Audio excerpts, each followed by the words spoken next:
When I arrived at the lake house for the 4th of July, I expected fireworks, grilled hamburgers, and the sound of my granddaughter laughing from the dock. Instead, my daughter-in-law met me in the driveway with her arms folded and told me I was not staying. She said I was an embarrassment to the family. My son stood behind her and said nothing, so I smiled. I told them to enjoy the lake. Then I drove away and let them discover one simple truth. The lake house was never theirs, and by sunset, every lock on every door had already been changed.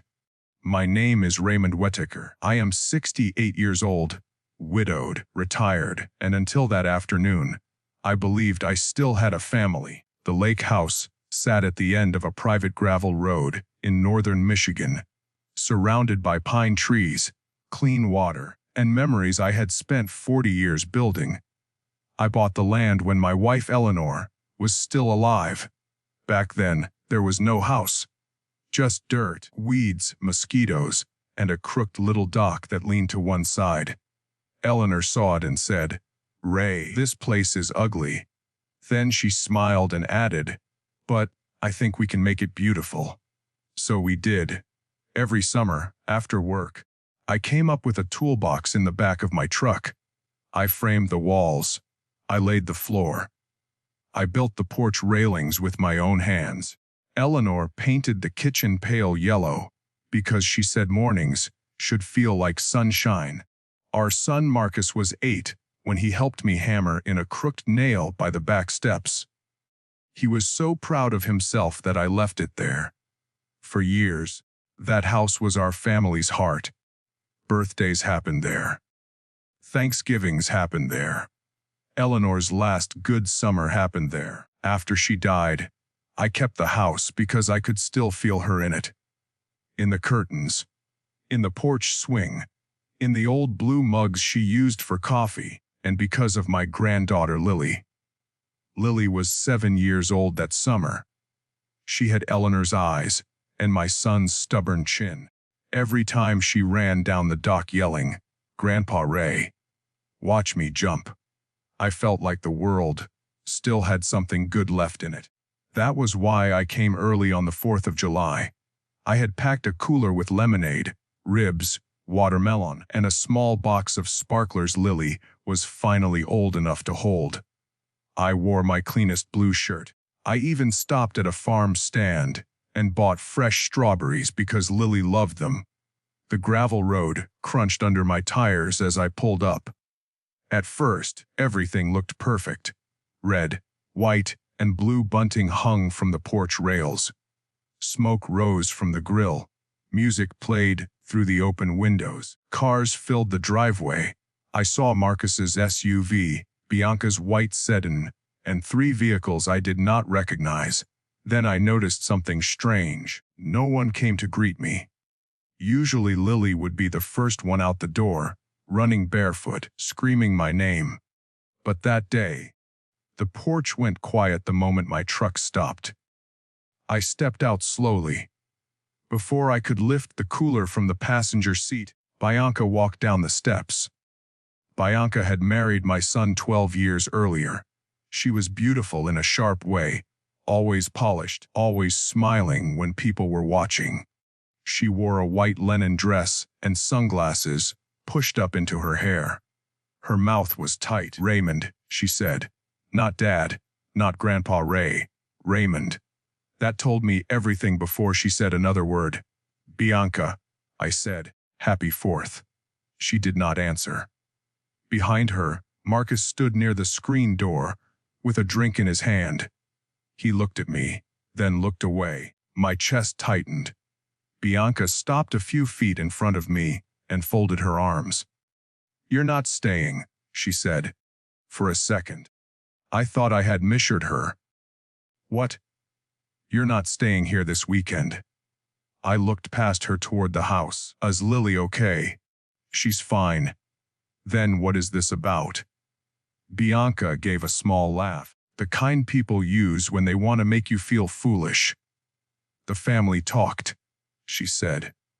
"After last summer, we decided it would be better if you didn't attend." Last summer. I remembered last summer. I remembered fixing the dock because Marcus had ignored the loose boards. I remembered paying for the new refrigerator when Bianca complained the old one made the wine taste strange. I remembered watching Lily for 3 days while Marcus and Bianca went to a friend's wedding in Chicago. What happened last summer? I asked. Bianca lowered her voice, but not enough to keep the porch from hearing. You made people uncomfortable. A chair scraped somewhere behind her. Marcus still did not move. How? I asked. You know how? No, I said. I really don't. Her smile disappeared. The stories, the old opinions, the way you dress, the way you correct people, the way you sit there like everyone owes you something. I stared at her. I had no idea what to say.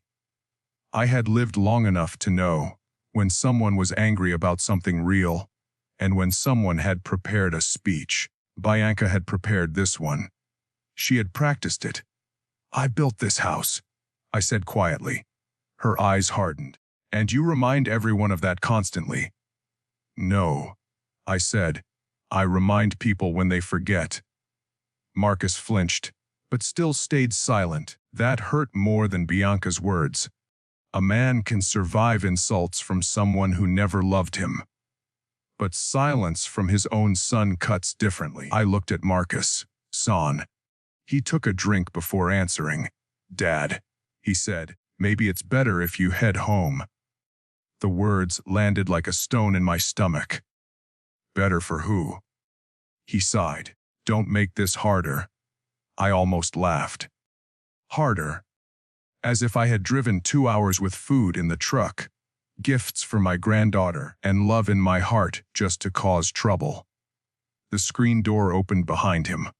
Lily stepped out. She wore a red swimsuit and had a towel wrapped around her shoulders. Her face lit up when she saw me. Grandpa! She started down the steps, but Bianca turned sharply. Lily, go inside. Lily froze. But Grandpa just got here. Inside. The little girl looked from her mother to me. Confusion filled her face, and that was the moment something inside me changed. I could take Bianca's cruelty. I could take Marcus's weakness, but I would not let them teach Lily that love was something you could lock outside when it became inconvenient. I gave Lily a small smile. It's okay, sweetheart, I said. You go on. Her lower lip trembled. Are you leaving? I swallowed hard. For now. Bianca looked satisfied, as if she had won something. But she had no idea what game she had started. I reached into the truck and took out the small box of strawberries. I walked past Bianca and handed it to Lily before her mother could stop me. These are for you, I said. Lily hugged the box to her chest. Will you come back? I looked at Marcus. He looked at the ground. Then I looked at Bianca. I don't think I'll need to. Bianca's face tightened. What does that mean? I smiled. It means I hope you all enjoy the lake. Then I turned, got into my truck, and drove away. I did not speed. I did not shout. I did not beg. I simply drove down the gravel road, while the house disappeared behind the trees. But when I reached the main road, I pulled over, turned off the engine, and sat in silence. My hands were shaking, not from fear, from grief. I had spent years making excuses for Marcus. When he forgot my birthday, I told myself he was busy. When he stopped calling after Eleanor died, I told myself grief affected people differently. When Bianca began hosting holidays at my lake house without asking me, I told myself it was nice the family still used the place. When I noticed my tools missing, my boat scratched, my checkbook moved from the drawer, I told myself I was getting old. But sitting on the side of that road, I finally admitted the truth. They had not pushed me out in one afternoon. They had been pushing me out for years, and I had helped them do it by staying quiet. My phone buzzed. For one hopeful second, I thought it might be Marcus. It was not. It was a message from my neighbor, Cal Jenkins. Cal lived on the property, beside the lake house year-round. He was 72, retired from the sheriff's department, and too nosy for his own good. That day, I was grateful for it. His message said, "Ray, did you authorize a locksmith at your place this morning?" I stared at the words. Then I read them again. A locksmith. My mouth went dry. I typed back. Cal replied almost immediately. White van. 2 men. Bianca was there. Marcus too. Looked like they were changing the front and side door locks. I figured you knew. For a moment, I could not breathe. They had planned this. They had not just decided I should leave when I arrived. They had changed the locks before I even got there. Or at least, they thought they had. What Bianca did not know was that 2 months earlier, after a break-in happened 3 roads over, I had hired my own security company. They installed smart locks, cameras, and a remote access system. The old keys still worked only because I allowed them to. No one could change those locks without my authorization. Unless the locksmith installed hardware over a system he did not understand. And if he did that, the entire system would lock down the next time it reset. I looked at Cal's message again. Then, I called my attorney. Her name was Denise Harper, and she had handled my will after Eleanor died. She was smart, calm, and had no patience for family nonsense. She answered on the second ring. "Raymond?" "Dennis," I said, "I need to ask you something." "Go ahead." "If someone tries to change the locks on a house they don't own, while the owner is still alive and without permission, what do we call that?" There was a pause. Then her voice became very careful. "We'll call that a problem." "Who changed your locks?" "My son and daughter-in-law." Another pause. "Where are you?" "About 10 minutes from the lake house." "Do not confront them alone," she said. "I already left." "Good. Do you have proof?" "I might get it."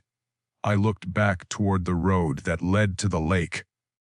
Through the trees, I could hear faint music and laughter. They were celebrating in my house. Eating under my roof. Drinking on the porch my wife had painted, calling me an embarrassment while standing on my property. My sadness cooled into something harder. Something clean. "I'll call the security company," I said. "Do that," Denise replied. "And Raymond?" "Yes. Do not threaten them. Do not argue. Do everything properly." I looked at the empty road ahead. For the first time all day, I felt steady. I planned to. After we hung up, I called the security company. The technician confirmed what Cal had seen. At 9014 that morning, the front door lock had been physically tampered with. At 9026, the side door. At 9041, the back porch entrance. The system recorded all of it. Then he said something that made the hair rise on my arms. "Mr. Whitaker, there's more." "What do you mean?" "Someone tried to add a new administrator to your account last week." I sat up straighter. "Ooh. We can't see the person's name, but the request came from an email address connected to Marcus Whitaker." I closed my eyes. My own son. Not only had he stood there while his wife threw me out, he had tried to take control of my house before it happened. "How far did the request get?" I asked. "It failed. Your account requires voice authorization and 2-step verification." Eleanor had insisted on that before she died. "Passwords are for people who think family never betrays them," she had joked. At the time, I laughed. Now, sitting in my truck, I whispered, "Thank you, Ellie." The technician asked if I wanted the system reset. "Yes," I said, immediately. "New codes. No temporary codes. No guest access. Lock every door." There was a pause. Sir, if people are currently inside, they will still be able to exit. But once they leave, they cannot get back in. That's fine. Do you want law enforcement notified? I looked toward the lake road. Not yet, I thought. At 4:17 p.m., every exterior door at the lake house reset to owner-only access. At 4:18, my phone began ringing. Marcus. I let it ring. Then Bianca. I let it ring too. Then Marcus again. Then a text. Dad, the door won't open. Did you do something? I stared at the message. For years, I had answered every call, fixed every problem, paid every bill, smoothed every hard edge in my son's life. But not that day. That day, I put the phone in the cup holder and drove to Cal's house. He was waiting on his porch with 2 glasses of iced tea, like he had known the storm was coming. You look like hell, he said. I feel worse. Want to tell me what happened? I sat down beside him and looked through the trees toward the lake. From his porch, I could see the roofline of my house. They told me I wasn't welcome. Kyle's jaw tightened. At your own place. Wes. He handed me a glass. That boy always was softer than wet bread. Despite everything, I almost smiled. Then my phone buzzed again. Bianca this time. Her message said, Raymond, this is childish. Open the doors. A second later, people's purses and keys are inside. Then Lily is upset. That one hurt. Because she knew it would. I typed one sentence. Anyone inside may leave safely. No one has permission to re-enter my home. I showed Cal the message before sending it. He nodded. Good. I sent it. Bianca called immediately. I did not answer. Marcus texted next. Dad, come on. Don't embarrass us in front of everyone. There it was. Embarrass us. Not, I'm sorry. Not, we were wrong. Not, are you okay? Just embarrassment. I leaned back in the porch chair and finally understood. They were not ashamed of what they had done. They were ashamed that people might see it. As the sun lowered, cars began leaving my driveway one by one. Cal watched with the satisfaction of a man enjoying free theater. At 5:03, Bianca came out carrying 2 tote bags and shouting into her phone. At 5:08, Marcus tried the front door 3 times, then kicked the bottom of it. The security app sent me the video. I watched my son kick the door I had built. Cal saw my face and said nothing. At 5:11, Lily came out holding the strawberries. She was crying. That nearly broke me. I stood up. Cal caught my arm. Careful, he said. She's a child. I know. That's why I'm telling you to be careful. Across the way, Bianca bent down and said something to Lily. Lily shook her head. Then, Marcus took her hand and led her toward the car. I wanted to run to her. I wanted to tell her none of this was her fault. But if I went over there, Bianca would turn it into a scene, and Marcus would let her. So I stayed where I was. Sometimes love means stepping forward. Sometimes it means waiting until you can protect someone the right way. When their SUV finally pulled away, my phone rang again. This time, I answered. Marcus's voice came through tight and angry. What the hell is wrong with you? I looked at the lake, glowing gold in the evening sun. Funny, I said.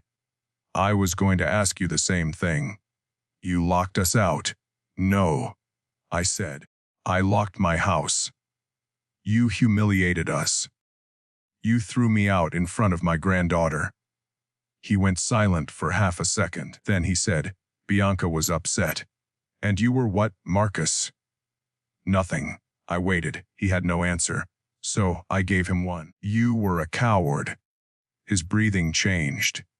Dad, don't start. No, son. I think I should have started years ago. You're being dramatic. Am I? Yes. This is exactly why Bianca said. I cut him off. Bianca does not own that house. You do not own that house. Neither of you had the right to change one screw on one door without my permission. He said nothing. So I continued. And you tried to access my security account. This time, the silence was longer. That silence told me everything. Who told you that? He asked. My security company. Dad. I can explain. I'm listening. He exhaled hard. We thought it would be easier. Easier to do what? To manage the property. I almost laughed. Manage it. You're getting older. There it was. The sentence every aging parent fears. Not because it is always false, but because sometimes people use it as a key. A key to your house, your money, your dignity, your life.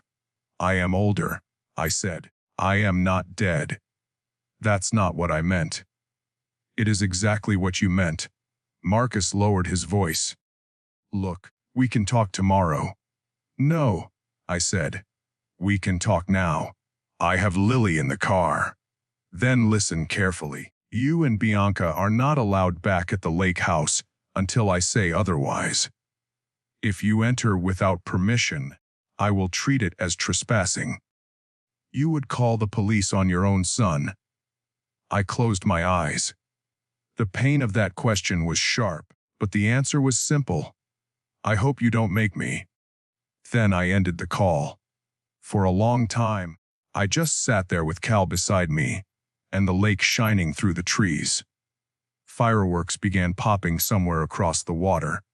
Red sparks, white sparks, blue sparks, the kind of beautiful noise families make when they believe nothing can fall apart. Cal took a sip of iced tea. What now? He asked. I looked at my phone. There were already 12 missed calls, 7 messages, and 1 email notification from an address I did not recognize. The subject line read, Property transfer documents, signature needed. My blood went cold. I opened it.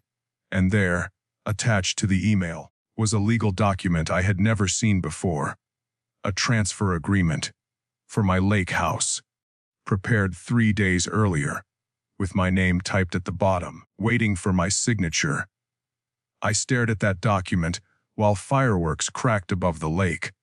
And in that moment, I understood something far worse than being unwanted. My family had not just planned to remove me from the 4th of July. They had planned to take everything. I stared at the property transfer document until the words began to blur.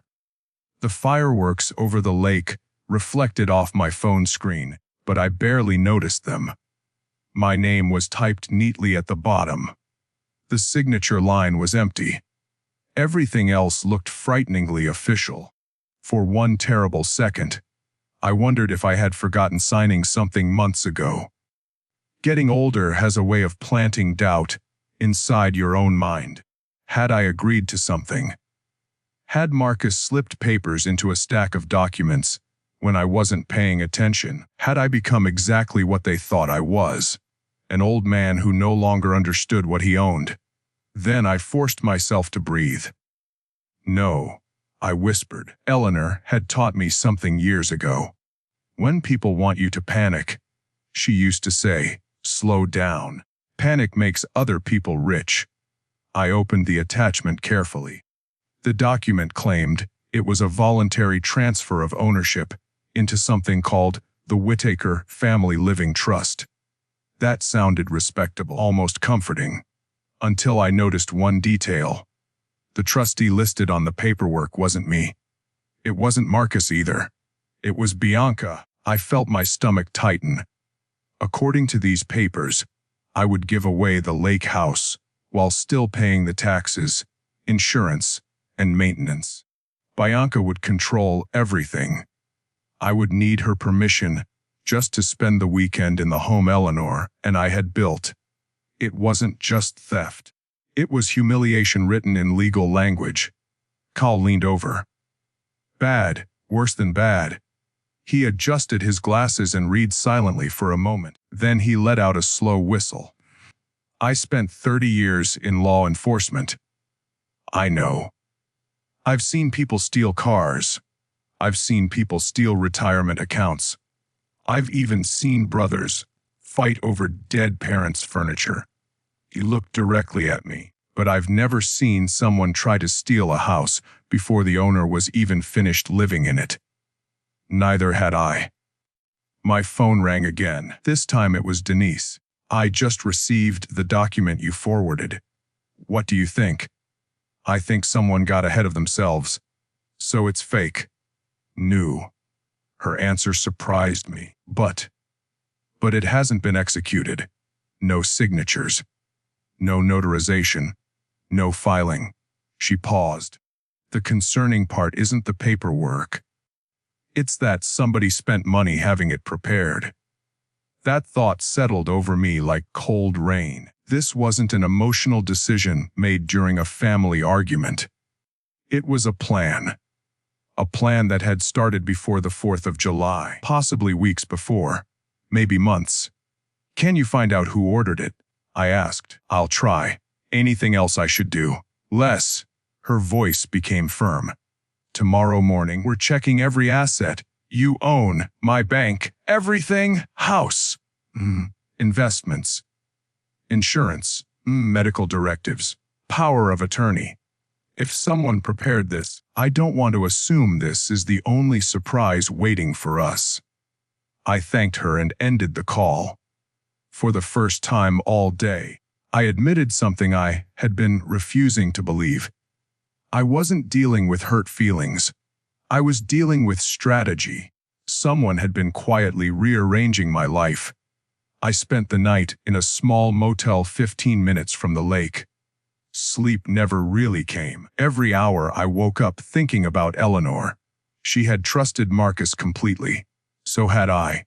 When he was 10 years old, he used to crawl into my workshop and ask if he could help. Mostly he slowed me down. He'd hold boards crooked, drop screws into the grass, hammer his own thumb instead of the nail. But I never cared, because he wanted to be beside me. Somewhere along the way, that little boy disappeared. The man who replaced him looked like my son. He even sounded like him. But he no longer thought like him. Around 3 in the morning, I remembered something. Eleanor's cedar chest. Inside were dozens of handwritten letters. Letters she had written to Marcus over the years. She had asked me never to give them to him all at once. Only when he truly needs them, she said. I hadn't thought about those letters in years. Maybe it was finally time. Or maybe it wasn't. I honestly didn't know anymore. At 8 o'clock sharp, I walked into Denise Harper's office. She already had 3 folders open. Coffee sat untouched beside her keyboard. You look terrible, she said. I feel worse. Good. I blinked. Good. It means you're taking this seriously. She handed me a printed copy of the trust document. Look here. She pointed toward the bottom corner. Notice the law firm's watermark. I nodded. I know them. You do. They didn't prepare this. They didn't. No. The template belongs to them. But this version wasn't created through their office. So somebody copied it. Exactly. She leaned back. Someone downloaded a blank form online, filled in the information, and hoped you'd sign without asking questions. That sounded exactly like Bianca. Always organized. Always assuming everyone else was too trusting. Denise opened another folder. There's something else. She slid a property tax statement across the desk. Do you recognize this mailing address? I looked. It wasn't mine. It wasn't the lake house either. It was Marcus's home. My property tax bills had been redirected 6 months earlier. What? I never changed this. I know. County records show an address update request. When? 6 months ago. Who signed it? We're requesting that information now. I stared at the paper. How many things had I failed to notice? The bills had still been getting paid, because they were on automatic withdrawal, which meant I never questioned why I wasn't receiving paper copies anymore. Another quiet change. Another piece moved across the board. Another step toward taking the house. By noon, Denise had helped me freeze every major account connected to the property. Passwords changed, notifications updated, emergency contacts replaced. Every document now required my direct approval.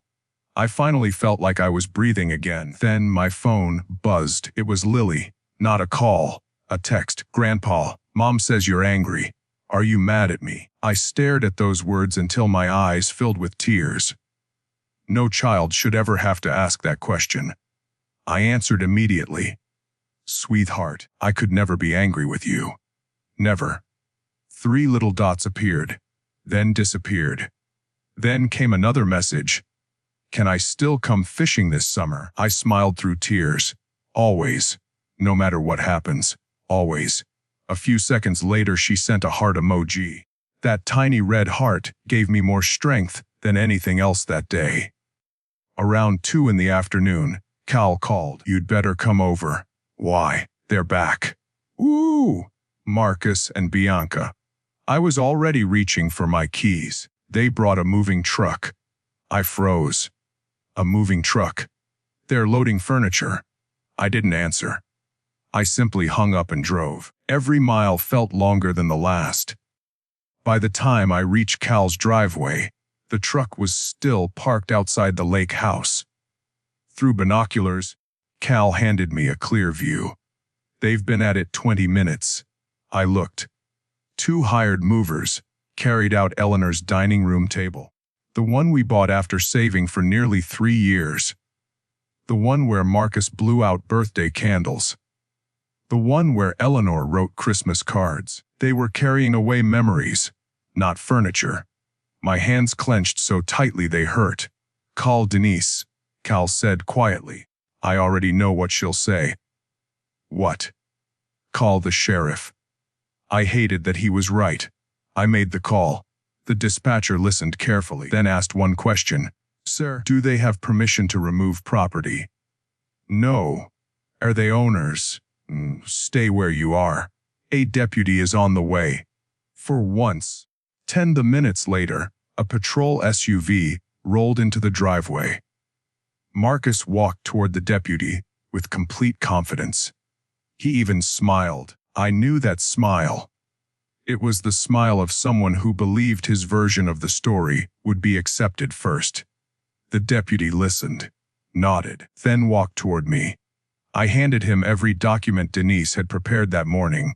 Property records, tax records, insurance, security logs, camera timestamps, everything. He spent several quiet minutes reading. Then he turned around. Marcus's confident smile disappeared almost instantly. The deputy spoke calmly. I couldn't hear every word, but I caught enough. "No authorization. Return everything." Bianca started arguing, pointing, gesturing toward the house. The deputy didn't react. Instead, he asked for identification, then asked the movers who had hired them. One of the movers quietly pointed toward Bianca. Within minutes, every piece of furniture was being carried back inside, exactly where it belonged.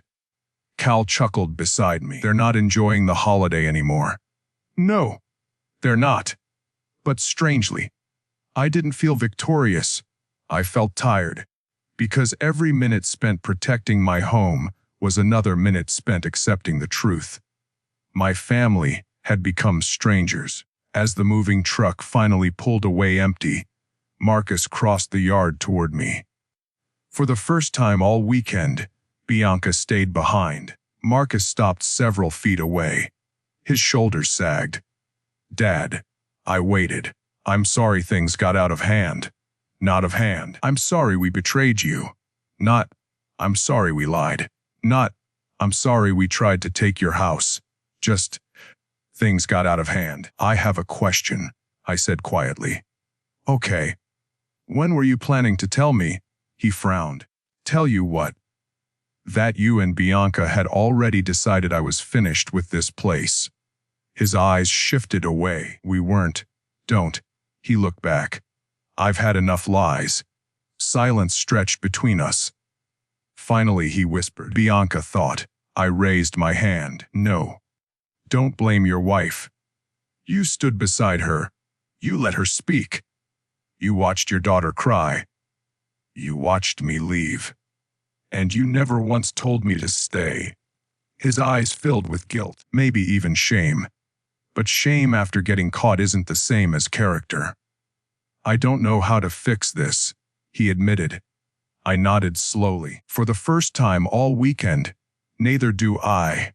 He turned away without another word. As he climbed into his SUV, I noticed Bianca staring at me through the windshield. She wasn't embarrassed. She wasn't afraid. She was angry, like someone whose plan had failed, not someone who had done something wrong. That worried me more than anything else. Because people who still believe they're right rarely stop after the first failure. As their vehicle disappeared down the gravel road, Denise called again. "Good or bad?" "I'm not sure yet." "What is it?" "The fake trust documents you." "Yes." "They weren't the first paperwork created." I felt my heartbeat quicken. "What do you mean?" "They're connected to another file." "What file?" Denise took a slow breath. "A durable power of attorney." I stopped walking. "In whose name?" There was another pause. Then she answered.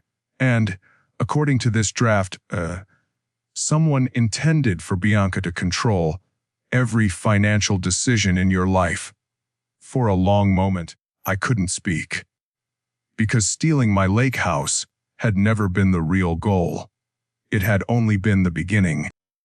For the first time since Eleanor died, I was afraid of something that had nothing to do with getting older. I wasn't afraid of losing the lake house anymore. I could protect property. I knew how to change locks. I knew how to hire attorneys. I knew how to call the sheriff. What frightened me was realizing that someone had been trying to erase my independence one legal document at a time. A fake trust, a draft power of attorney, redirected tax bills, unauthorized attempts to access my security system. None of those things happened by accident. Someone had been building a ladder to climb into my life, and they had expected me to be too lonely or too trusting to notice. Denise asked me to meet her again the next morning. This time, there was another person waiting in the conference room. A gray-haired man in a navy suit stood when I walked in. "Mr. Whitaker." "Yes, I'm Alan Brooks. I specialize in elder financial exploitation." I shook his hand. I never thought I'd need someone with that job title. He gave me a sad smile. "Most people don't." Alan didn't waste time. He spread copies of the documents across the table. "Mr. Whitaker, I want to ask you a difficult question." "Go ahead." "Has anyone recently encouraged you to simplify your finances?" I thought about it. Then I remembered. 3 months earlier, Bianca had invited me to dinner. She poured me a glass of wine and said, almost casually, "You've worked hard your whole life. Maybe it's time to let Marcus handle the complicated stuff." At the time, it sounded thoughtful. I had smiled and changed the subject. Alan nodded after hearing the story. "Did she bring it up again?" "Several times." "What about selling investments?" "No, Bo." "Adding someone to your bank accounts?" "No." "Medical paperwork?" I hesitated. "Actually, yes." 2 months earlier, Bianca had shown up with a folder after church. She said, "Everyone should update emergency documents." She had highlighted several places for my signature. I never signed them, because Lily wanted to go fishing. I'd set the folder aside and forgotten about it. Alan looked at Denise. "There it is." I frowned. "What?" "The pattern." Alan explained something I had never heard before. Most financial exploitation isn't dramatic. It doesn't begin with forged signatures. It begins with helpful conversations. He counted on his fingers. "Let me organize your paperwork. Let me drive you to the bank. You shouldn't have to worry about bills anymore. Trust me." He looked directly at me. "The goal isn't to steal everything today. The goal is to become normal. So that one day, you stop asking questions." His words settled heavily in the room because every example sounded familiar. Bianca had never demanded control. She had offered help, again and again and again, until helping slowly became directing. Then directing slowly became deciding. I suddenly remembered something else.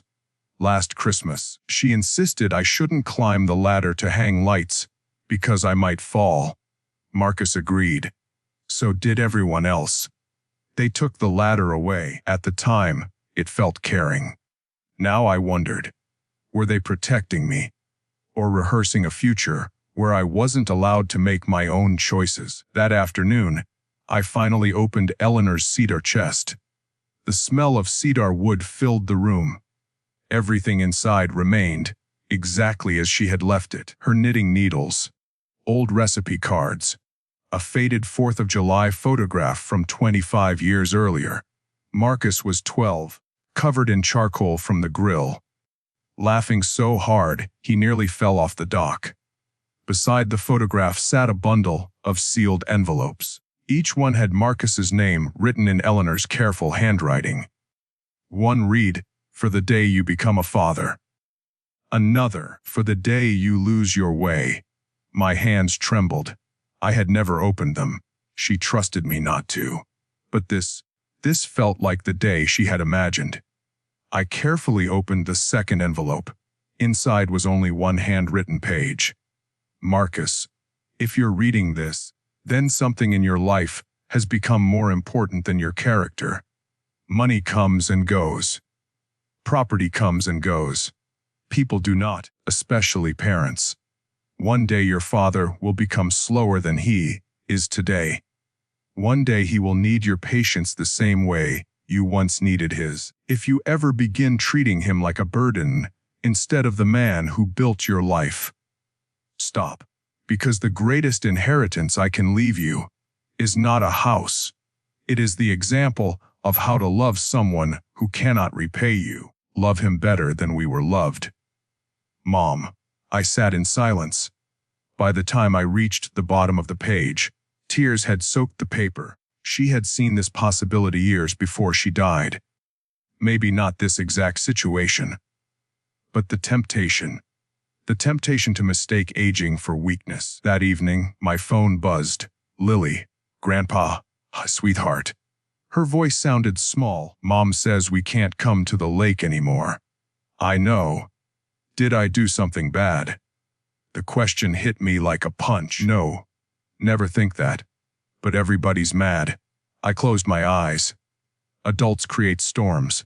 Children think they caused the rain. No matter what happens between grown-ups, you are loved, always. She sniffled. "I miss Grandma." "So do I. I wish she was here." I looked toward the porch where Eleanor used to drink coffee. "So do I." Lily became quiet. Then she whispered, "Grandma said people show you who they really are when they think nobody can stop them." I sat up. "What?" "She told me that last year. She said, if someone is kind only when they're getting what they want, that's not real kindness." I smiled sadly. Even after death, Eleanor was still teaching us. The following morning, Denise called before breakfast. I found out who drafted the fake documents. My heartbeat quickened. Ooh, a document preparation service. Not a law firm. They keep customer records. And the payment came from Bianca's credit card. That alone would have been enough. Then Denise added something worse. The email address used on the order belongs to Marcus. For several seconds I couldn't speak, not because I was surprised, because I wasn't. Deep down, I already knew. By noon, Marcus appeared at my front door, alone. No Bianca, no excuses prepared by someone else. He looked exhausted. "I just want to talk." I considered sending him away. Instead, I stepped aside. We sat in my kitchen. The same kitchen where Eleanor taught him to bake blueberry pie. Neither of us touched the coffee. Finally, he spoke. I didn't think it would go this far. What exactly did you think would happen? He rubbed his face. Bianca said. I interrupted him. No. If you're going to be honest, use the word I. He stared at the table. I thought, if the house was already in our names, it would be easier later. Later. When you... He couldn't finish. When I dotted. So instead of waiting, you decided to start early. His shoulders collapsed. It sounds terrible when you say it. It sounded terrible when you did it. Silence filled the room. Then Marcus whispered something I never expected. I was in debt. I looked up my business. I lost money. More than I told anyone. How much? He hesitated. Almost $400,000. The number hung in the air. I understood immediately. The lake house. The trust. The power of attorney. It wasn't just greed. It was desperation. Still, desperation explains behavior. It doesn't excuse it. Does Bianca know? Wes, whose idea was the house? He answered so quietly I almost missed it. Both of ours. At least, that was honest. He reached into his jacket and placed an envelope on the table. I brought something. Inside was a handwritten confession. Everything. The trust documents, the security account, the moving truck, the fake paperwork, every detail, signed, dated. I looked at him. Why? He swallowed hard. Because Mom would have hated who I've become. For the first time since this nightmare began, I believed he was telling the truth. Not because he cried. Not because he apologized. Because he stopped protecting himself. That afternoon, Denise reviewed the confession. It's valuable. But don't assume this is over. What do you mean? Confessions don't erase legal consequences. And Bianca? Denise folded the pages carefully. I have a feeling she isn't finished yet. She was right. Because less than an hour later, Cal called. Ray. You need to see this. What happened? Channel 7 News. I turned on the television. A reporter stood outside my lake house. Behind her, Bianca. She was crying. Actually crying. The headline across the bottom of the screen read, Alachiarlio CKDEAGUH ter oto femilabio adirendo halidide aliui hikidi. My jaw tightened. The reporter spoke sympathetically. Neighbors describe an emotional family dispute after a grandfather allegedly forced his own family from their vacation property. Vacation property. Allegedly. Bianca dabbed tears from her eyes. We've tried so hard to help him. His memory hasn't been the same. We're worried. Memory. There it was. The story had changed. When stealing my house failed, she decided to steal my reputation. The camera zoomed in as she added one final sentence. We just want him to get the care he needs. I stared at the television. Cal spoke quietly over the phone. You okay? I didn't answer immediately. Because I suddenly understood her next move. If enough people believed I couldn't manage my own affairs, then every fake document she prepared would suddenly make sense. It wasn't just about the lake house anymore. It was about convincing the world that I wasn't capable of protecting myself. I reached for my phone and called Denise. She answered immediately. You saw it, Wes. She sighed. I was afraid of this. What do we do? There was a long pause. Then she said 5 words that changed everything. I think we should fight back. And this time, not just in court. The moment Denise said, I think we should fight back, I knew she wasn't talking about revenge. She was talking about the truth. For too long, I had tried to protect my son from the consequences of his choices. I had excused his silence. I had ignored the warning signs. I had convinced myself that family deserved endless second chances. But there comes a point when protecting someone from consequences only teaches them they can keep hurting people. That point had arrived. The next morning, Denise arranged a meeting with the county prosecutor and an investigator who specialized in elder exploitation. Everything was organized: security records, camera footage, property documents, tax records, the attempted administrator request, the fake trust papers, the draft power of attorney, Marcus's handwritten confession. Every piece fit together like a puzzle. The investigator leaned back after reviewing everything. "This isn't a misunderstanding." "No," Denise replied. "It appears to be a coordinated attempt to gain control of an elderly property owner's assets." Hearing those words spoken out loud felt strange. I never thought of myself as an elderly victim. I was simply a father, a husband who missed his wife, a grandfather who wanted to fish with his granddaughter. Yet somehow, that had made me a target. By the end of the meeting, official investigations had begun. No arrests.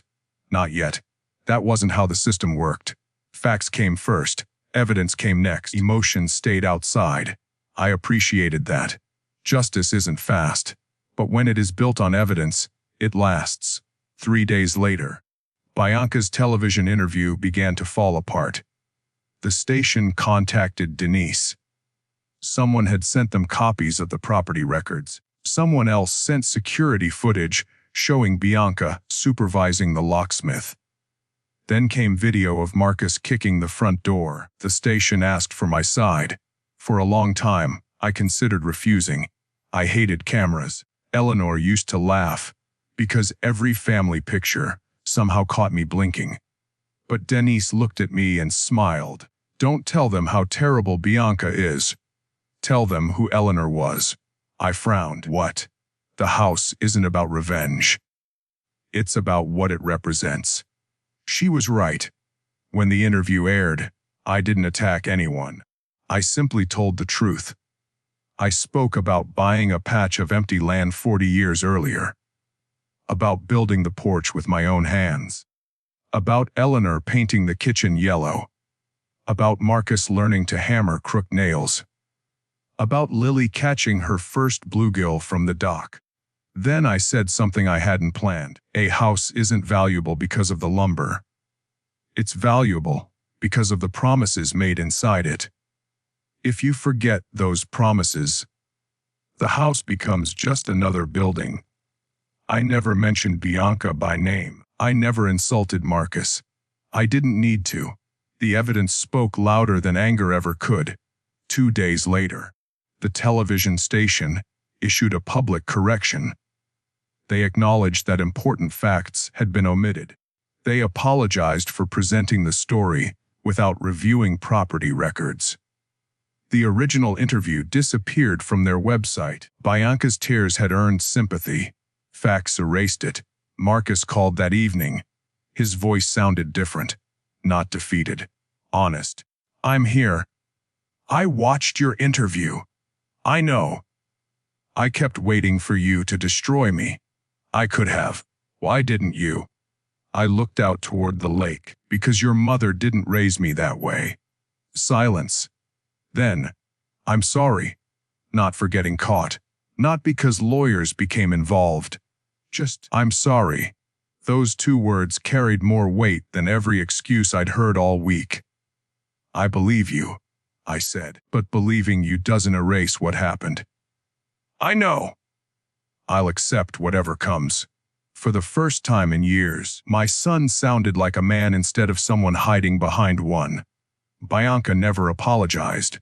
Instead, her attorney contacted Denise. She denied everything, claimed misunderstandings, blamed stress, blamed financial pressure, blamed Marcus. Eventually, investigators compared emails, payment records, phone logs, and document histories. The facts didn't support her story. Several weeks later, she agreed to a civil settlement before formal litigation moved forward. The agreement required her to withdraw every claim connected to my property. She also accepted financial responsibility for legal costs related to the fraudulent paperwork. It wasn't dramatic. There were no handcuffs, no television cameras, just signatures. Sometimes justice arrives quietly. Marcus did something I never expected. He sold his business. It wasn't enough to erase every debt, but it was enough to stop running from the truth. He entered financial counseling, found another job, started rebuilding his life one honest paycheck at a time. Trust, however, couldn't be rebuilt that quickly. That would take years, if it happened at all. One afternoon, nearly 2 months after the 4th of July, Lily came to visit. This time, Marcus brought her alone. He waited in the truck. He didn't ask to come inside. He simply nodded. "I'll be here." Lily jumped out carrying her fishing pole. "Grandpa." I hugged her tighter than I probably should have. She laughed. I couldn't breathe. "Sorry." "No, you're not." She was right. I wasn't. We spent the afternoon sitting on the dock, exactly where Eleanor and I used to watch sunsets. Lily caught 2 bluegills. I caught nothing. She teased me the entire time. "Grandpa." "What?" "I think the fish like me better. They've always had questionable judgment." She laughed so hard she nearly dropped the fishing rod. For the first time since all this began, the lake sounded peaceful again.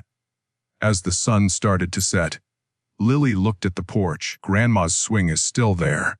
"It is." "Do you ever sit in it every morning?" "What do you think about?" I smiled. "Mostly your grandma." She nodded thoughtfully. "I think she'd be happy today." "So do I." Then she reached into her backpack. "I brought you something." She handed me a folded piece of paper. Inside was a child's drawing. The lake house, the dock, the American flag, a little girl, an old man holding a fishing rod, and one woman standing on the porch with yellow flowers in her hands. Across the top, she had written, "S home is where people keep loving each other." I couldn't speak. Children have a way of saying in one sentence what adults spend years trying to explain. That evening, after Marcus picked Lily up, I walked through every room of the house. The yellow kitchen, the living room fireplace, the old hallway where pencil marks still measured Marcus's height from childhood. Nothing had changed. And yet, everything had. I unlocked the cedar chest one final time. Inside were Eleanor's remaining letters. I selected one marked simply, "For Ray." My hands trembled as I opened it. "My dear Ray, if you're reading this, then I'm probably no longer sitting beside you on the porch. I know you. You'll try to carry everyone else's mistakes until your own back begins to bend. Don't. Forgiveness is a gift. Trust is earned. Those are not the same thing. Protect your peace. Love your family. But never confuse love with surrender.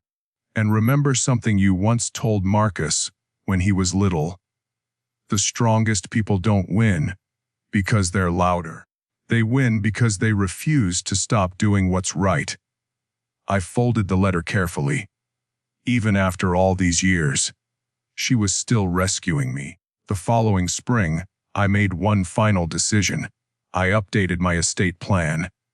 The lake house would remain in a protected family trust, not controlled by one person, not controlled by emotion.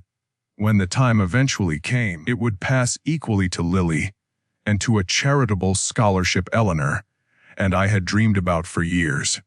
Marcus knew. He accepted it without argument. He said, "I haven't earned anything more." "No," I replied gently. "This isn't punishment. It's protection." He nodded. For once, he truly understood the difference. Every 4th of July since then, I still raise the American flag beside the dock. Neighbors come over, children laugh, the grill fills the air with smoke. Sometimes Marcus joins us, sometimes he doesn't. Lily never misses it. She always runs down the dock yelling, "Grandpa, watch this." And every single time, I do. Because some things are too precious to miss twice. People often ask whether I regret changing the locks. I always give the same answer. I didn't lock my family out. I locked dishonesty out. The doors were never closed to love, only to betrayal. And standing on that same porch, where my wife once painted sunshine into the kitchen walls, I finally understood the lesson life had spent months teaching me. Growing older doesn't mean surrendering your dignity. Real family never asks you to disappear so they can inherit your place. And the strongest revenge isn't destroying the people who hurt you. It's refusing to let them take away the life you built with honesty, sacrifice, and love. Because in the end, the house remained mine. My peace returned. My granddaughter still called it Grandpa's lake house, and that was worth far more than any piece of paper someone ever tried to make me sign. Thank you for watching. Don T. Forget subscribe for more.